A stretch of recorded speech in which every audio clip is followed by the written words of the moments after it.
अगर कोई दशमांश देता है और उसे नुकसान हो रहा है, तो क्या आप जानते हैं ऐसा क्यों हो रहा है?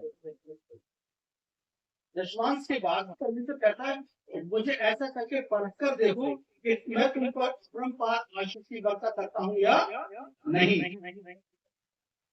फिर उल्टा क्यों हो रहा? उल्टा होने का कारण यही है मेरे प्रियो, क्योंकि मन की जो सोच है हमारी, वो क्या है। अगर प्रभु की आज्ञा जानकर अगर आप अपने दशमांश को विश्वास योग्यता के साथ, ईमानदारी के साथ अगर दे रहे हैं, तो परमेश्वर से ही आप उम्मीद रखेंगे, पादरी से उम्मीद नहीं रखेंगे। पहली ये तमाम चीजें जो होती हैं क्यों होती हैं, क्यों इस प्रकार के लोग कलीसियाओं में करते हैं? मेरे प्रचार के लोग जाकर कई बार मुंह बना देते हैं सुन करके, भेड़ और बकरी का दृष्टांत प्रभु यीशु मसीह ने दिया है। दोनों में अंतर क्या है भेड़ और बकरी में? कोई बताएगा? बकरी क्या करती है? इधर उधर मुंह मारती है, कितना भी हुआ हो उसका, वो क्या करेगी? इधर उधर मुंह मारेगी। और भेड़ का काम क्या है?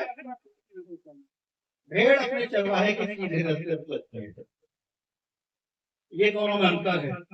और इसलिए वचन में लिखा है कि न्याय के दिन चरवाहा क्या करेगा? भेड़ों को बकरियों से क्या करेगा? अलग करेगा। भेड़ों को क्या करेगा? बकरियों से अलग करेगा। कहने का मतलब ये सेपरेशन होगा। जो भेड़ जो अलग होगी और जो बकरियां जो इधर भी मुंह मार रही है, इधर भी मुंह मार रही है, इधर भी मुंह मार रही है, इधर भी मुंह मार रही है, वो अलग करेगा। क्योंकि अगर एक से आप संतुष्ट नहीं हो रहे, खासतौर से तब जब वचन की शिक्षा आपको मिल रही है, अगर आप संतुष्ट नहीं है, तो फिर इसका मतलब यह है कि आप परमेश्वर से भी संतुष्ट नहीं है। अगर आपको गलत शिक्षा मिल रही है, कोई बात नहीं है, आप संतुष्ट ना हो, आपकी सोच के आधार पर है। लेकिन जो मेन चीज है हमारा क्या है वचन के ऊपर, वो दशमांश की बात कर रहा है। मैं अपने दशमांश भी देता हूं, तो दशमांश क्यों देते हैं? कौन देता है दशमांश और क्यों देते हैं?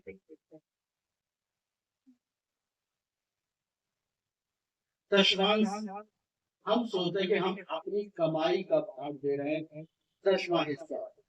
हाँ, तो कमाई का भाग है, परिश्रम करके हम कमा रहे हैं, लेकिन इस परिश्रम को करने की ताकत, शक्ति और जीवन किसने दिया?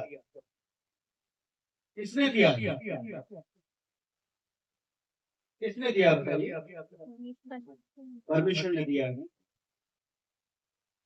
तो अगर हम अपना दान दशमांश दे रहे हैं, तो क्या कर रहे हैं? हम परमेश्वर के द्वारा की गई भलाइयों के प्रति परमेश्वर का जो आभार है, परमेश्वर का जो धन्यवाद है, उसको हम प्रकट करते हैं। हालेलुया। याद रखिए, हम परमेश्वर को धन्यवाद के रूपों में, धन्यवाद के रूप में क्या करते हैं? हम अपनी भेंटों को चढ़ाते हैं। परमेश्वर जो कुछ तूने दिया है, उसको उसके कुछ भाग को मैं तेरे लिए समर्पित करता हूँ, धन्यवाद के साथ, क्योंकि तूने मुझे ये सब कुछ करने की क्या दी है? शक्ति दी है मेरे लिए। हालेलुया। ईश्वर ये क्या करता है? हमारे लिए परिश्रम करने का बल देता है, वो हमें आशीष देता है। तो इसका जो सार है वो मैंने बता दिया है। मेरे पास क्या है? परमेश्वर के प्रति जो कुछ वो हमें दे रहा है, उसने आज्ञा दी है कि वो मेरे भवन में लेकर आए, और उसके लिए वो धन्यवाद के रूप में ग्रहण करता है मेरे प्रयोग। ठीक उसी प्रकार से जैसे मान लीजिए एक बच्चा है 6, 7, 8 साल का, और उसके पापा का बर्थडे आता है, और पापा का बर्थडे आता है तो वो सोचता है मैं पापा को दूंगा, कुछ दूंगा। मम्मी से कहता है मम्मी पापा के लिए मुझे गिफ्ट चाहिए, गिफ्ट चाहिए। मम्मी क्या कर रही है? पापा से कह रही है देखो तुम्हारा बच्चा कितना अच्छा है, तुम्हारे लिए गिफ्ट देना चाहता है अभी से, जबकि ये कुछ कमा भी नहीं रहा है। तो पापा क्या करते हैं, चुपचाप मम्मी को पैसा दे देते कि ले ये दे दे और ये गिफ्ट लाकर दे देगा। बच्चा खुश हो जाता है मम्मी से पैसे पाकर, और पापा को गिफ्ट लेकर आता है, और पापा के बर्थडे पर क्या करता है, वो गिफ्ट को देता है। और गिफ्ट लेकर क्या होता है, खुशी से झूमता भर जाता है घर से। मैंने अपने पापा को क्या दिया है, गिफ्ट दिया है। अच्छा बताइए वो गिफ्ट वास्तव में किसने दिया? वास्तव में बताइए किसके द्वारा वो गिफ्ट आया?